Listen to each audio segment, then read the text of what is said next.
We were sitting on a dilapidated 17th century tomb in the late afternoon of an autumn day at the old burying ground in Arkham, and speculating about the unnamable, looking toward the giant willow in the center of the cemetery, whose trunk has nearly engulfed an ancient, illegible slab. I had made a fantastic remark about the spectral and unmentionable nourishment which the colossal roots must be sucking in from that hoary, charnel earth, when my friend chided me for such nonsense and told me that since no interments had occurred there for over a century, nothing could possibly exist to nourish the tree in other than an ordinary manner. Besides, he added, my constant talk about unnamable and unmentionable things was a very puerile device, quite in keeping with my lowly standing as an author. I was too fond of ending my stories with sights or sounds which paralyzed my heroes' faculties and left them without courage, words, or associations to tell what they had experienced. We know things, he said, only through our five senses or our religious intuitions. Wherefore it is quite impossible to refer to any object or spectacle which cannot be clearly depicted by the solid definitions of fact or the correct doctrines of theology, preferably those of the Congregationalists, with whatever modifications tradition and Sir Arthur Conan Doyle may supply. With this friend, Joel Manton, I had often languidly disputed.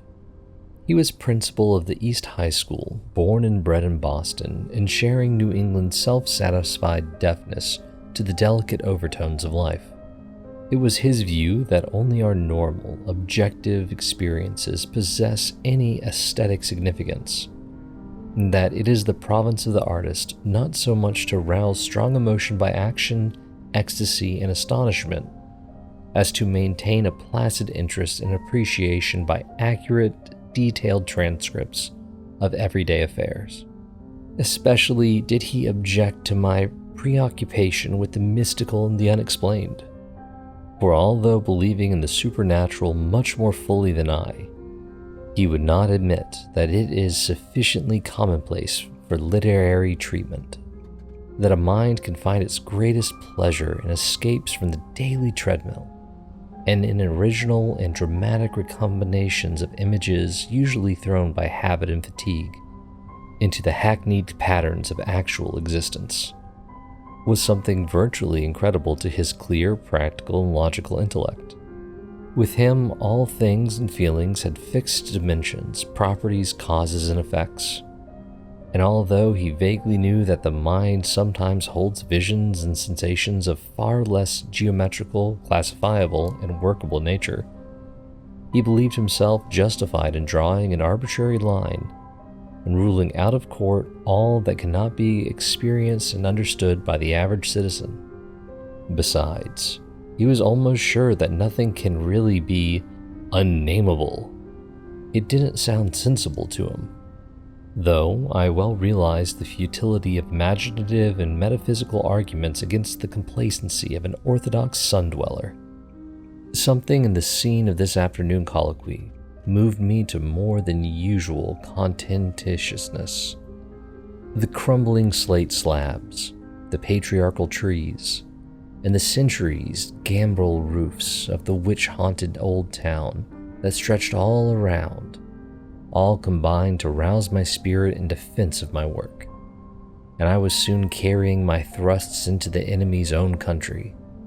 It was not, indeed, difficult to begin a counterattack, for I knew that Joel Manton actually half clung to many old wives' superstitions, which sophisticated people had long outgrown, beliefs in the appearance of dying persons at distant places, and in the impressions left by old faces on the windows through which they had gazed all their lives.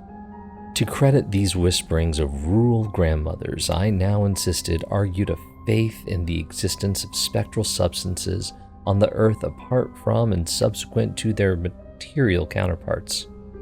It argued a capability of believing in phenomena beyond all normal notions, For if a dead man can transmit his visible or tangible image half across the world, or down the stretch of the centuries, how can it be absurd to suppose that deserted houses are full of queer sentient things, or that old graveyards teem with the terrible, unbodied intelligence of generations? And since spirit, in order to cause all the manifestations attributed to it, cannot be limited by any of the laws of matter, why is it extravagant to imagine physically living dead things in shapes or absence of shapes, which must for human spectators be utterly and appallingly unnameable? Common sense, in reflecting on these subjects, I assured my friend with some warmth, is merely a stupid absence of imagination and mental flexibility. Twilight had now approached, but neither of us felt any wish to cease speaking. Manton seemed unimpressed by my arguments and eager to refute them, having that confidence in his own opinions which had doubtless caused his success as a teacher, whilst I was too sure of my ground to fear defeat.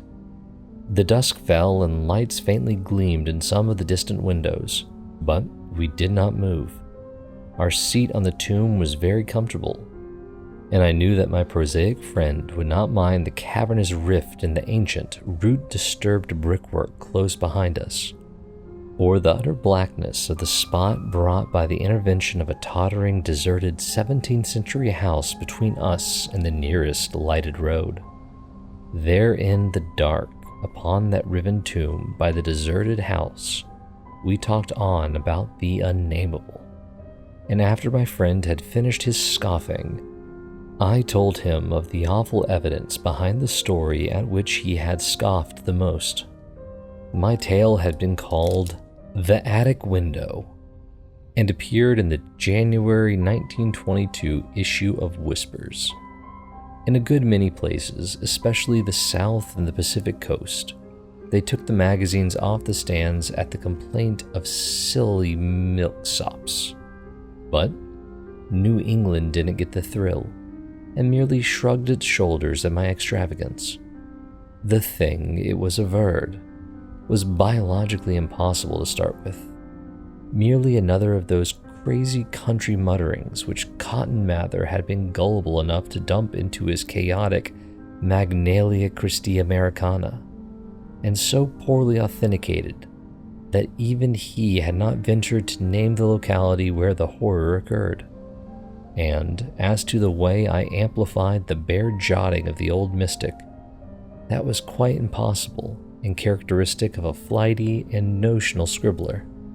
Mather had indeed told the thing as being born, but nobody but a cheap sensationalist would think of having it grow up, look into people's windows at night, and be hidden in the attic of a house, in flesh and in spirit, till someone saw it at the window centuries later and couldn't describe what it was that turned his hair gray. All this was flagrant trashiness, and my friend Manton was not slow to insist on that fact. Then I told him what I had found in an old diary kept between 1706 and 1723, unearthed among family papers not a mile from where we were sitting. That, and the certain reality of the scars on my ancestors' chest and back, which the diary described. I told him, too, of the fears of others in that region, and how they were whispered down for generations, and how no mythical madness came to the boy who, in 1793, entered an abandoned house to examine certain traces suspected to be there. It had been an eldritch thing. No wonder sensitive students shudder at the Puritan age in Massachusetts. So little is known of what went on beneath the surface. So little, yet such a ghastly festering as it bubbles up putrescently in occasional ghoulish glimpses. The witchcraft terror is a horrible ray of light on what was stewing in men's crushed brains. But even that is a trifle. There was no beauty, no freedom. We can see that from the architectural and household remains, and the poisonous sermons of the cramped divines. And inside that rusted iron straitjacket lurked gibbering hideousness, perversion, and diabolism. Here truly was the apotheosis of the unnamable. Cotton Mather and that demonic sixth book, which no one should read after dark, minced no words as he flung forth his anathema, stern as a Jewish prophet, and laconically unamazed as none since his day could be. He told of the beast that had brought forth what was more than beast but less than man, the thing with the blemished eye, and of the screaming drunken wretch that they hanged for having such an eye. This much he badly told, yet without a hint of what came after. Perhaps he did not know, or perhaps he knew and did not dare to tell. Others knew but did not dare to tell. There is no public hint of why they whispered about the lock on the door to the attic stairs in the house of a childless, broken, embittered old man who had put up a blank slate slab by an avoided grave, although one may trace enough evasive legends to curdle the thinnest blood. It is all in that ancestral diary I found, all the hushed innuendos and furtive tales of things with a blemished eye seen at windows in the night, or in deserted meadows near the woods. Something had caught my ancestor on a dark valley road, leaving him with marks of horns on his chest and ape-like claws on his back. And when they looked for prints in the trampled dust, they found the mixed marks of split hooves and vaguely anthropoid paws. Once a post rider said he saw an old man chasing and calling to a frightful loping nameless thing on Meadow Hill in the thinly moonlit hours before dawn, and many believed him. Certainly, there was strange talk one night in 1710, when the childless, broken old man was buried in the crypt behind his own house in sight of the blank slate slab. They never unlocked that attic door, but left the whole house as it was, dreaded and deserted. When noises came from it, they whispered and shivered, and hoped that the lock on the attic door was strong. Then they stopped hoping when the horror occurred at the parsonage, leaving not a soul alive or in one piece. With the years, the legends take on a spectral character. I suppose the thing, if it was a living thing, must have died. The memory had lingered hideously, all the more hideous because it was so secret. During this narration, my friend Manton had become very silent, and I saw that my words had impressed him. He did not laugh as I paused, but asked quite seriously about the boy who went mad in 1793, and who had presumably been the hero of my fiction. I told him why the boy had gone to that shunned, deserted house, and remarked that he ought to be interested, since he believed that windows retained latent images of those who had sat at them. The boy had gone to look at the windows of that horrible attic, because of tales of things seen behind them, and had come back screaming maniacally. Manton remained thoughtful as I said this, but gradually reverted to his analytical mood. He granted, for the sake of argument, that some unnatural monsters had really existed, but reminded me that even the most morbid perversions of nature need not be unnamable or scientifically indescribable. I admired his clearness and persistence, and added some further revelations I had collected among the old people. Those later spectral legends I made plain, related to monstrous apparitions more frightful than any organic could be. Apparitions of gigantic bestial forms, sometimes visible and sometimes only tangible, which floated about on moonless nights and haunted the old house, the crypt behind it, and the grave where a sapling had sprouted beside an illegible slab. Whether or not such apparitions had ever gored or smothered people to death, as told in uncorroborated traditions, they had produced a strong and consistent impression, and were yet darkly feared by very aged natives, though largely forgotten by the last 2 generations, perhaps dying for lack of being thought about. Moreover, so far as aesthetic theory was involved, if the psychic emanations of human creatures be grotesque distortions, what coherent representation could express or portray so gibbous and infamous a nebulosity as the specter of a malign, chaotic perversion, itself a morbid blasphemy against nature. Molded by the dead brain of a hybrid nightmare, would not such a vaporous terror constitute an all-loathsome truth, the exquisitely, the shriekingly unnamable? The hour must now have grown very late. A singularly noiseless bat brushed by me, and I believed it touched Manton also, for although I could not see him, I felt him raise his arm. Presently he spoke. "But is that house with the attic window still standing and deserted?" "Yes," I answered.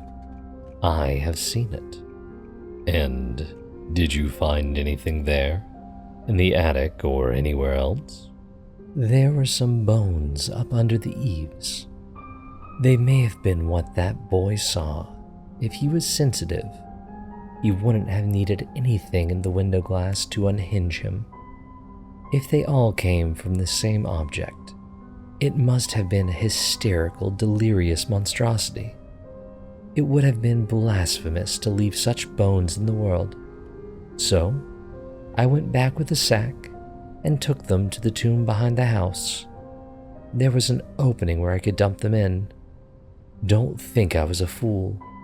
You ought to have seen that skull. It had 4-inch horns, but a face and jaw something like yours and mine." At last, I could feel a real shiver run through Manton, who had moved very near, but his curiosity was undeterred.